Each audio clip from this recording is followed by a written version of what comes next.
Sibutile ke mbukeli ukuthi njengoba etanza tigameko telidlame ngekhathi kwemagceke etikolo ingabe tingavikela njani letehlakalo ukuthi bantwana bative baphephile etikolweni nawo ke umbono wakho. Ayisingeke sisoleke othisha ezikoleni lento ngisola abazali kakhulu indlela abazali bakhulisa ngayo izingane yihole lezimene efana nalezi abazali lento kumele iqale ekhaya uthisha ayikho into engayenza ngoba ngempela uma ngabe umzali engayikhulisi ingane ngendlela eyiyona nekufundisa umthetho kuholele into ezifana nalezi ngiyagcina seshabo nothisha ishabona ishawo uthisha sikwaza bona uthisha ngenxa ukuthi emakhaya iphuma kuwo asifundisekile ngendlela eyiyona lento abazali kuphela nje abangalungisa lento. Ngithi batali nabothisha kumele ukuthi babambisane kulabantwana kuze ukuthi kuphelele udlame lenteka etikolweni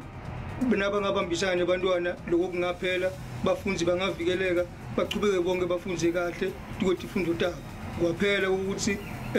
bahlukubetana ngeke kutawuphela konke lokho ukuze kugwemeke ihlakalo ezinje ngisho thina abazali kwamele sazi abantwana bethu ukuthi mabaye esikolweni baphathane. Umntwana uphuma kanjani aye esikolweni aphethe isikhali for umunye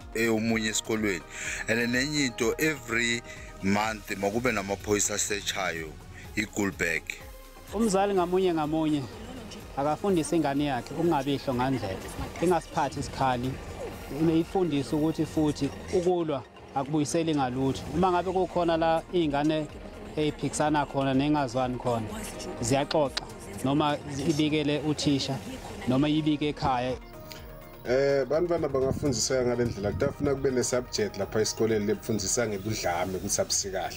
then kube ne-security letawusesha njalo bantwana abangena esikoleni nekusesikoleni abachamuki netikhalo into lengafuneka esikoleni kufuneka libhuko nengqondo yabo bathi khona kuyofunda.